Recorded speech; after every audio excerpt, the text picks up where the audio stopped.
Fala galerinha, professor Juliano na área aí novamente com vocês. E galera, sem mais delongas, porque esse assunto é extenso, então nós estamos falando sobre a Guerra Fria, certo? Por que tem esse nome de Guerra Fria? Porque ela não acontece uma guerra diretamente entre as superpotências que nós temos no mundo a partir do fim da Segunda Guerra Mundial. Quais eram essas superpotências? A que nós colocamos aqui para vocês. Professor, é o mesmo negócio? É, se é o mesmo assunto, não tem por que gastar papel. De um lado, Estados Unidos da América e do outro lado, União das Repúblicas Socialistas Soviéticas. Vejam, lembra que aqui de um lado a gente vai ter os Estados Unidos defendendo alguns ideais, que a gente vai colocar aqui. Quais os ideais que os Estados Unidos defendem, galera? Você tem que estar ligado. Os Estados Unidos é um país capitalista. Então os Estados Unidos vai defender o capitalismo. Espero que esteja aparecendo para vocês aí, o tamanho esteja bom. Capitalismo. Do outro lado, o que mais que a gente tem aqui? Defesa do liberalismo, tá? E outra coisa, os Estados Unidos vai dizer o seguinte: o capitalismo tem que existir porque, ou melhor dizendo, só existe uma democracia se existir liberalismo e se existir capitalismo. Essa é a definição que os Estados Unidos vai ter aqui. Então, de acordo com os ideais dos Estados Unidos, eles são os responsáveis por espalhar e por defender a democracia, o liberalismo e o capitalismo no mundo, onde quer que seja nesse período. Se você parar para pensar, na verdade, até mesmo antes disso, isso já acontecia. Os Estados Unidos já têm o seu chamado destino manifesto, que eles acham que eles são o povo escolhido por Deus e que eles devem levar o progresso para as demais nações atrasadas, certo? Então, aqui você tem os Estados Unidos querendo defender o capitalismo, o liberalismo e a democracia. Professor, mas isso só existiu durante o período da Guerra Fria? Pensa um pouco. Volta e meia você vai ver algum conflito acontecendo no Oriente Médio que eles vão estar falando que os Estados Unidos estavam se intrometendo lá. Portanto, isso aqui ainda existe? Ainda existe. Mas a gente ainda tem Guerra Fria? Não. Cuidado. Guerra Fria é um termo histórico. Se você utiliza ele em outro período, você está cometendo um dos maiores pecados da história, que é o anacronismo. Você analisar o passado com os olhos do presente. Você não pode fazer isso. Você não pode usar um conceito de agora para analisar momentos anteriores, tá? Então os Estados Unidos defendem capitalismo, liberalismo e democracia. Os países que queriam esses valores seriam apoiados pelos Estados Unidos. E os Estados Unidos vai incentivar e investir em revoluções, em revoltas, em golpes militares, por exemplo, aqui na América Latina, inclusive no caso do Brasil também, que a gente vai falar sobre isso mais pra frente. Tudo bem? Enquanto os Estados Unidos defendem esses valores, a União Soviética vai defender outros, né? Enquanto os Estados Unidos defendem o capitalismo, nós temos a União Soviética defendendo o socialismo. Além disso, a União Soviética defende o comunismo. Qual que é a diferença de comunismo para socialismo? Que o comunismo seria o ponto final disso tudo, tá? Segundo as perspectivas marxistas, você tem o capitalismo, o socialismo e depois o comunismo. O comunismo seria o suprassumo para a galera da esquerda. O fim do Estado, o domínio de todas as propriedades privadas, tá? Então, União Soviética defende socialismo e comunismo, Estados Unidos defende capitalismo e liberalismo. Portanto, onde tivesse um país precisando de ajuda, por meio do Comecon e de outras atitudes, a União Soviética ia estar tentando ajudar. Se ela percebesse que pudesse usar aquele país como sendo um grande rival dos Estados Unidos, ela também utilizaria. E é sobre isso uma das coisas que a gente vai falar agora, que é sobre isso aqui, ó. Vamos lá. Guerra Fria, de uma maneira geral. Construção do Muro de Berlim, o tão famoso Muro de Berlim que caiu lá no ano de 1989, com a cobertura do Pedro Bial, que a gente tem lá. Revolução Cubana, que é o que a gente vai ver, e a crise dos mísseis. Lembra que eu falei para vocês que durante esse período aqui, galera, né? Vamos colocar um título aqui para não ficar feinho isso aqui, né? Vamos colocar assim, ó, Mundo Bipolar.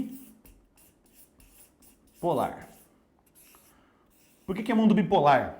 Mundo dividido entre dois polos. Em dois polos. Um lado capitalista e o outro socialista. Professor, não tem a possibilidade de uma terceira via, de uma outra maneira? Então, isso é algo mais recente, tá? As interpretações sobre isso, na sociologia, principalmente, com lá um sociólogo inglês chamado Anthony Giddens. Ele vai dizer que existe a chamada terceira via, mas não vamos falar sobre isso não, tá? Saiba que o mundo pós-45, entre 45 e 91, é um mundo bipolar. certo? E aqui você vai ter Estados Unidos se desenvolvendo cada vez mais, buscando o crescimento militar. Do outro lado, a União Soviética se militarizando, construindo cada vez mais armas, tá? Inclusive, nós temos um caso que aparece no Rock 3, eu acho, nunca me lembro se é o Rock 3 ou Rock 4, que é o Rock vai lutar contra o Ivan Drago, que daí tem uma entrevista que o Ivan Drago vai dar no filme lá, que ele fala que a União Soviética produz tantos mísseis nucleares quanto os Estados Unidos produzem salsichas, para dizer que os caras estão se militarizando cada vez mais, né? Várias críticas que a gente vai ter. Um outro detalhe importante, duas superpotências, Estados Unidos e União Soviética. Como eu falei, a propaganda era muito importante, né? De um lado, você tem a criação aqui de um sistema de inteligência dos Estados Unidos, que é a CIA, né? Do outro lado, ali na União Soviética, a gente vai ter a criação, né, o desenvolvimento lá da Ucrânia, que vai se chamar aqui de KGB.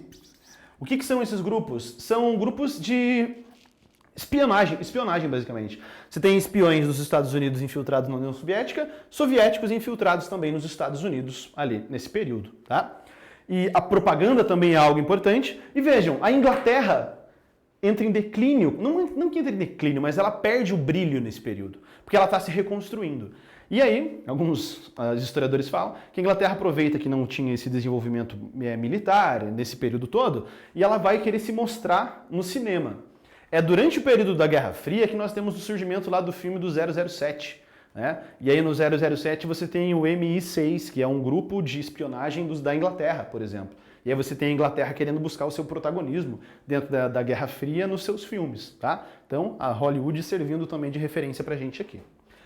Nesse período aqui que a gente tem, galera, lembra que eu comentei com vocês que a Alemanha foi dividida, né? Temos duas Alemanhas. E dentro da parte oriental, da parte soviética, temos a cidade de Berlim, tá? E aí a cidade de Berlim foi dividida, de um lado para os capitalistas e do outro para o socialismo. Né? O que acontece? Após a morte do Stalin, quem é o Stalin? É o líder lá soviético que a gente vai ter. Quem assume depois dele aqui vai ser o Nikita Khrushchev. Tá? Após a morte do Stalin, a galera começa a migrar da parte soviética para a parte capitalista, de Berlim, da cidade. Tá? Então, imagina que você tem aqui, ó, tá? Vou fazer um cantinho qualquer aqui. Imagina que você tenha o país Alemanha. Você tem ali a Alemanha, não vai dar para fazer aqui, vamos fazer no outro, não dá nada. Imagina lá então, observa que você vai ter o território da Alemanha.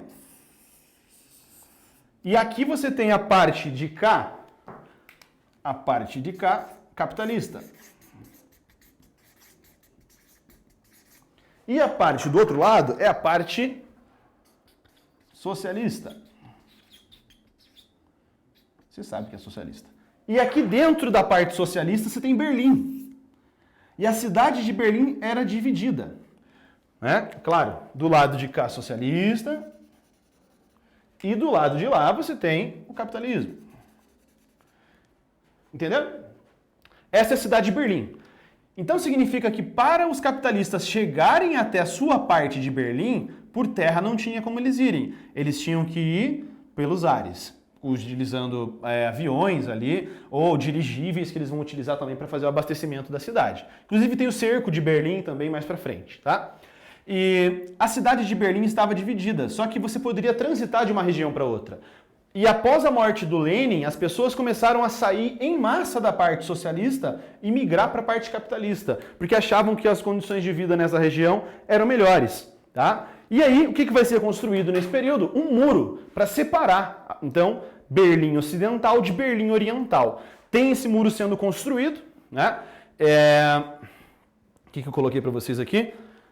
Apesar de ser chamado de Muro de Berlim, essa construção também era composta de vários sistemas de segurança, a fim de evitar fugas e encontrar rastros de possíveis fugitivos. Então você tem um muro grande, quando você tem os guardas ali, com cachorros soltos também, para não permitirem que uma pessoa passasse de um lado para o outro. Esse muro foi construído rapidamente, e se você morava do lado ocidental e os seus parentes moravam do lado oriental, você só pôde ver eles após a queda do muro. A galera ficou por muito tempo sem ter comunicação.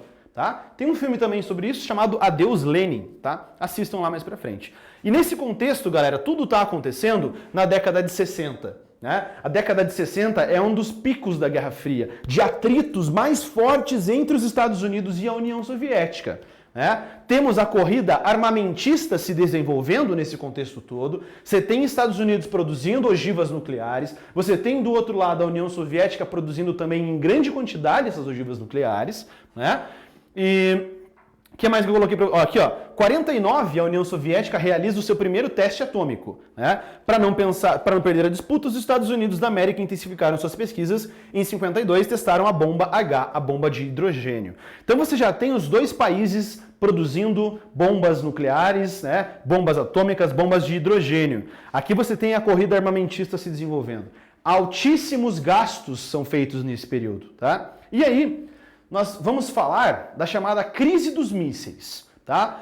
O que foi a crise dos mísseis, galera? Foi um dos períodos mais tensos da Guerra Fria, em que o mundo poderia ser destruído por causa do lançamento desses mísseis nucleares, que poderiam destruir a Terra várias e várias vezes, né?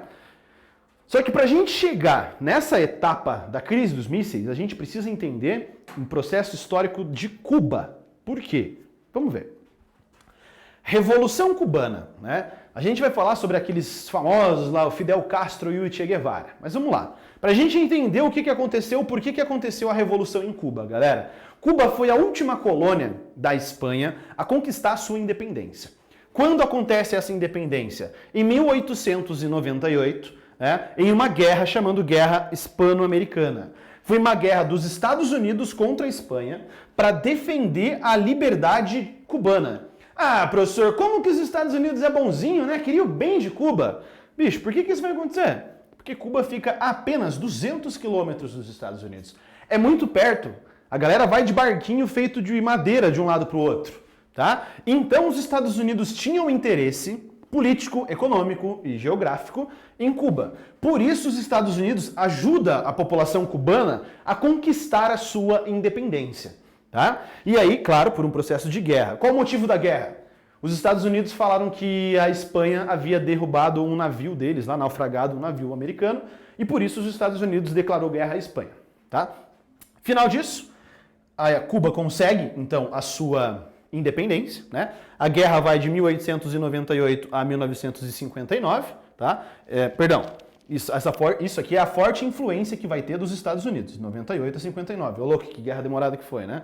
Então, forte influência dos Estados Unidos que a gente vai ter aqui em Cuba, nesse período de 98 a 59, e temos a chamada Emenda Platt. O que é isso? Era uma emenda na Constituição cubana que dizia que os Estados Unidos, olha isso, dizia que os Estados Unidos poderia fazer, se achasse que há alguma coisa na política ou na economia cubana, isso aqui é uma imagem da ilha de Cuba, se os Estados Unidos achassem que alguma coisa estava em desacordo com o pensamento americano, eles poderiam se intrometer diretamente lá em Cuba. Eles tinham esse direito. Por quê? Porque o povo cubano aceitou. Tá, mas e quem que estava comandando Cuba nesse período? Nós temos aqui, a gente já vai falar mais pra frente sobre isso, mas falaremos então sobre o chamado Fulgêncio Batista, que é esse cara aqui, tá? Que vai estar comandando parte de Cuba, ali, vai sendo ditador cubano durante uma boa parte desse tempo aqui na Guerra Fria. Voltando aqui. Outro detalhe, os Estados Unidos constroem uma base militar na ilha de Guantánamo, tá? Quando vai acontecer essa revolução? Esse cara aqui é o Fulgêncio Batista, tá? O cara que de uma maneira ou de outra, ou comandando diretamente ou influenciando, estava no poder em Cuba, né? Então Fulgêncio Batista, direto ou indiretamente, governou Cuba durante as décadas seguintes até que foi derrotado nas eleições presidenciais em 52. O Fulgêncio Batista tinha apoio dos Estados Unidos, tá? E estava governando Cuba. Até que chegou numa eleição, esse cara perdeu.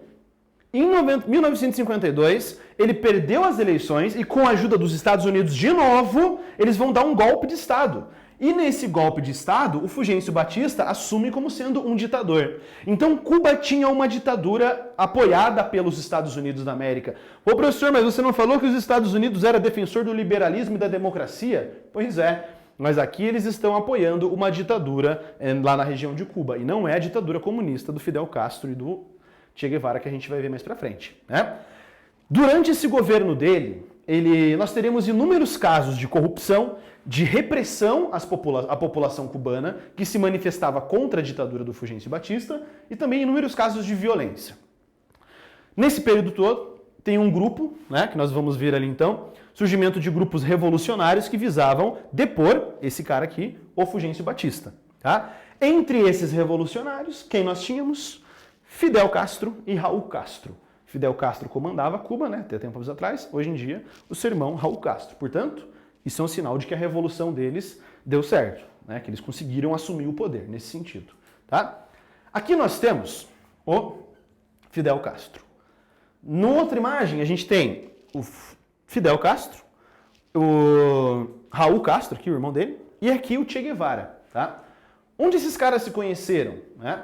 O Fidel Castro e o Raul Castro, eles cometem lá um atentado que eles tentam roubar armas de um quartel cubano, porque eles queriam fazer uma revolta militar e tomar conta do poder. Acontece que eles não conseguem, né? São presos e enviados para o México. E aí no México, o Raul Castro conhece o Che Guevara, que era um médico argentino que estava preso também lá defendendo as ideias socialistas. Né? E no meio disso tudo eles se conhecem e eles decidem que eles vão voltar para Cuba para tomar conta do poder em Cuba. E aqui, né, a imagem mais clássica que a gente tem do Che Guevara, muita gente tem camiseta dele. Né? Não entraremos agora para falar sobre ele foi um cara bom ou mal, você que vai atrás de pesquisar sobre isso. Né? E aí vamos ver o processo revolucionário. O grupo de Fidel Castro realiza um ataque ao quartel, eles são presos, né, em julho de 53. Maio de 55, ó, tudo bonitinho que eu fiz pra você aqui, hein? Deu trabalho pra caramba. Maio de 55, Fidel e Raul Castro são anistiados por Batista. O que significa isso? O Fulgêncio Batista falou, Raul e Fidel, pode voltar para Cuba, que vocês tinham cometido de crime, tá tudo de boa, estão perdoados. Por que ele faz isso? Estava sofrendo inúmeras pressões internas. E aí, esses dois voltam para Cuba. Só que quando eles voltam para Cuba, eles voltam com moral. Sabe quando aquele teu camarada faz alguma coisa errada e vai para a direção e depois volta se achando para dentro da sala? É a mesma coisa. Esse que eles fizeram aqui, ó. Os caras foram presos e voltaram se pagando. Ele falou, fomos presos, mas estamos aí agora, viu? O cara mandou nós voltar. E aí, o Fidel Castro organiza uma guerrilha e começa a fornecer treinamento militar para esses guerrilheiros e armamentos também, né? E esse grupo eles vão fazer lá um famoso ataque de Sierra Maestra, no leste da ilha de Cuba, conseguem tomar conta dessa região, e conforme eles vão tomando conta dessa região, os camponeses que viviam em Cuba vão começando a apoiar essa revolução dessa guerrilha comandada pelo Fidel Castro. Tá? Até que no dia 1º de janeiro de 59, os guerrilheiros vão conseguir depor o Fulgêncio Batista e vão assumir o poder. Então você tem uma revolução acontecendo em Cuba e esses guerrilheiros assumem o poder e retiram o Fulgêncio Batista, tá? Porque ele estava sendo autoritário, truculento demais. Professor, isso aí já é uma ditadura comunista, socialista, igual tem hoje lá? Não. Até esse momento, a revolução não tinha características socialistas ou comunistas. Era só o povo cubano querendo assumir o poder. Depois é que eles vão começar a receber apoio da União Soviética, tá? Auxílio, então, eles vão ter auxílios por causa dos ideais do Che Guevara, principalmente. A União Soviética percebe a influência que poderia exercer sobre Cuba, aí começa-se, então, uma ditadura comunista, né? E o Fidel Castro vai começar um processo de reforma agrária, vai tomar conta de todas as empresas dos Estados Unidos que existiam dentro de Cuba. Você acha que os Estados Unidos vai gostar da galera tomando conta das indústrias deles? É evidente que não. O que os Estados Unidos faz, então? Decide contra-atacar na chamada Baía dos Porcos. Os Estados Unidos financiou uma guerrilha para tentar tomar conta, para tirar o Fidel Castro do poder. Os Estados Unidos levam um couro aqui nesse processo. Tá? E nesse período, a União Soviética pensou, Cuba está tretando com os Estados Unidos. Eu não gosto dos Estados Unidos, vou ajudar esses caras. Sabe aquela frase clássica? O inimigo do meu inimigo é meu amigo? É isso que vai acontecer aqui, ó. A União Soviética tinha treta com os Estados Unidos. Cuba estava tendo treta com os Estados Unidos. A União Soviética falou, vou apoiar esses caras. Né? E aí acontece o alinhamento com a União Soviética. Por quê? Porque após a derrota na Baía dos Porcos, né, os Estados Unidos cortam relações diplomáticas com Cuba. E essas relações diplomáticas entre Estados Unidos e Cuba só foram reatadas recentemente durante o governo do Barack Obama. Tá? E no ano de 62, acontece a chamada crise dos mísseis. O que foi essa crise dos mísseis, galera? A ilha de Cuba, a gente tem aqui, a União Soviética começou a instalar bases de mísseis para transmissão, para lançamento de bombas atômicas e mísseis nucleares ali. Né? E quando isso aconteceu, a gente tem uma descrição bem boa aí no teu material didático que eu vou ler com vocês, acompanhem comigo, por favor. No mesmo ano, uma foto de espionagem aérea estadunidense verificou que foram instalados mísseis soviéticos em Cuba. muito próximos dos Estados Unidos. Em função disso, o presidente Kennedy anunciou em 22 de outubro o bloqueio naval ao país, especialmente de navios e submarinos soviéticos que trouxessem materiais para terminar a base de mísseis. O que isso quer dizer? Os Estados Unidos começou a controlar. Os Estados Unidos ia estabelecer como se fosse uma barragem com navios aqui, para não permitir a entrada de suprimentos soviéticos, né, para a ilha de Cuba.